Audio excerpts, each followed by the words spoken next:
Well, we get to do a lot of really special things from Columbus to Las Vegas each year, and I would think you probably agree that what we're about to do is one of the real special, memorable things that we get to do each year. Absolutely. Tradition that was started, I think, 4 years ago now, Dan, and continues on tonight. We recognize some very prominent and important people in this business. Tonight, no exception.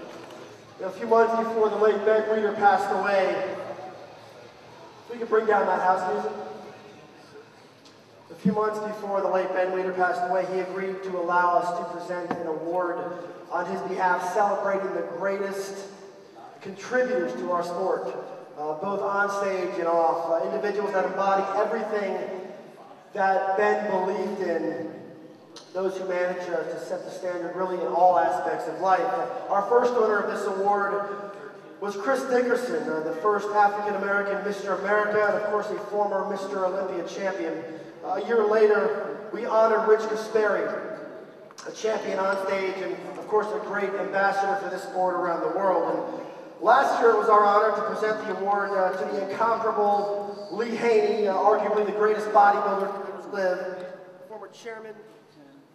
the former chairman of the President's Council on Physical Fitness, and one of the most integrity-rich individuals we have ever known. And now it's time to honor this year's recipient. And if you'll please direct your attention to the monitor above.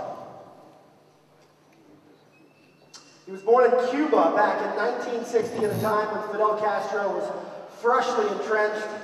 And when he was just 2 years old, his grandmother fled Cuba and brought him with her to these United States. His parents would later follow, and his path would take him from Chicago to right up the road in Jacksonville, Florida. And it was there where his first contest landed him in the winner's circle at the 1978 Teen Mr. Jacksonville. At just 5 feet 6 inches tall, 130 pounds, it was the beginning of a true giant-killing career. By 1979, he moved to Houston to finish his degree in engineering and to build one of the best physiques this sport has ever known. One of the shortest professionals to compete in the IFBB's modern era, he competed in 25 pro contests and was crowned champion in 8 of them, including a victory in his pro debut at the 1986 Night of Champions, a contest that many of you, including our judges, remember fondly. And get this, folks, out of those 25 pro contests, he never placed outside of the top 5, not one single time. He competed in 7 consecutive Mr. Olympias, and in 1989 and 90, he was runner-up to the great Lee Haney. After he walked away from the competitive stage, he began focusing on developing his own nutrition company. And when it came time to decide what to name that company, he decided to take full advantage of the fact that his own name was one of the most respected and admired in the business. And today, Labrada Nutrition and his lean body products are among the most successful brands in the industry. So tonight, on behalf of the late Ben Weider, the Weider family, Jim Mannion, Sergeant Rob Wilkins, and Tim Gardner, it is our honor to present the 2011 Ben Weider Lifetime Achievement Award to the one and only Lee Labrada.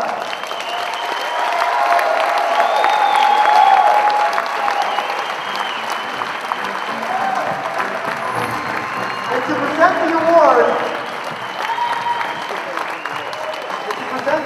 to Mr. Labrada, we're going to bring out 2 of our greatest bodybuilders of all time. Your 1982 Mr. Olympia, Chris Dickerson. 1983 Mr. Olympia, Samir Banu. Come on out, gentlemen.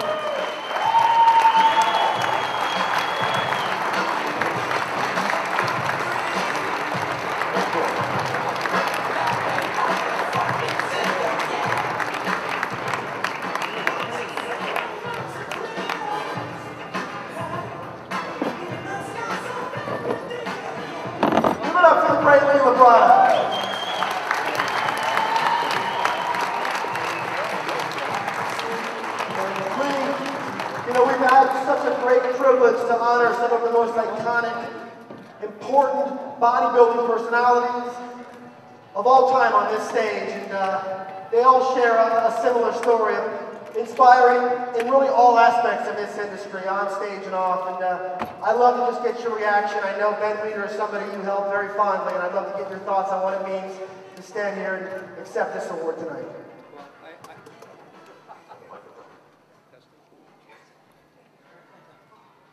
Okay. First of all, I just want to say thank you so much. I'm so humble. I want to thank God for the privilege of being here with you guys tonight. I want to thank my wife, Robin. I want to thank my family for all the support they've shown me over the years. I couldn't be here without them.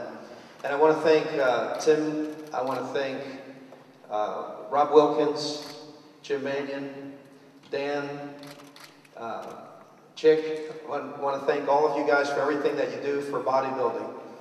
I want to start by just saying that as much of a privilege as this is, the Ben Weider Lifetime Achievement Award is not about one man receiving attention one time per year. It is about Ben's legacy. It's about service, and it's about you. Ben Weider started the IFAB, the International Federation of Bodybuilding, over 60 years ago. And what he had on his hands at that time was a world where bodybuilding was looked down upon as a secondary sport, as almost an afterthought to weightlifting, Olympic weightlifting, other power sports and the like. Back in those days, you didn't have the beautiful stage like you have today. You didn't have the wonderful lights.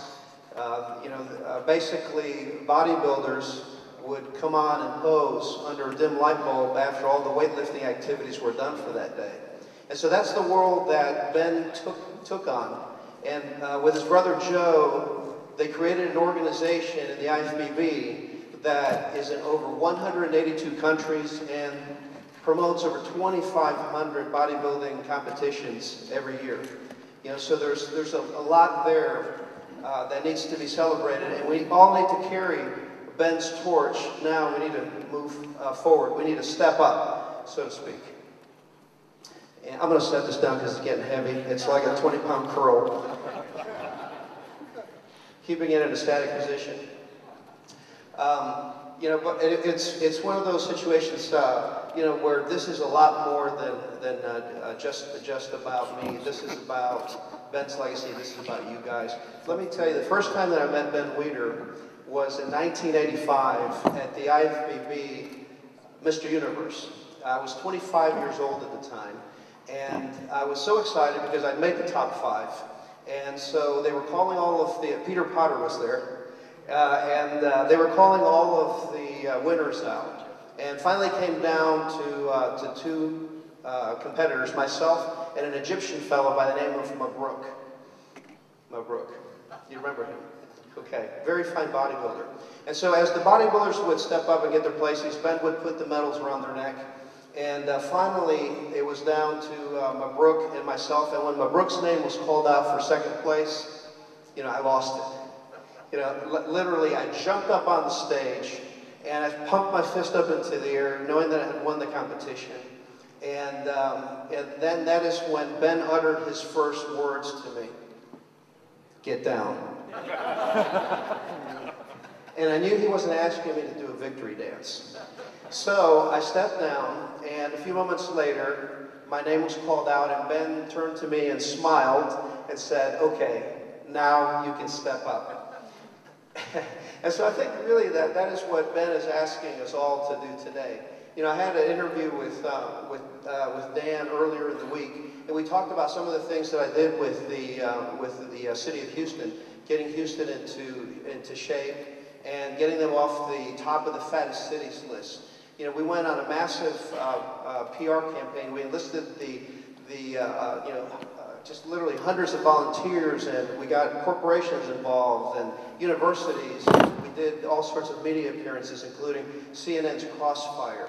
And then what I told Dan was that it really didn't matter what the size of the platform was, whether it was large or small. It's about getting involved. It's about stepping up and carrying that fire forward and helping to spread the word of bodybuilding. And it's really the unsung heroes that are out there, the ones that will take a kid, an underprivileged kid, to the gym for the first time and introduce them to bodybuilding and thereby change their entire life and set them on a positive course.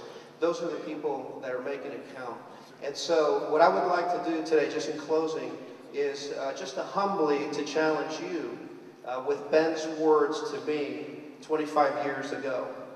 Now you can step up. Thank you, Ben. Thank all of you, and God bless.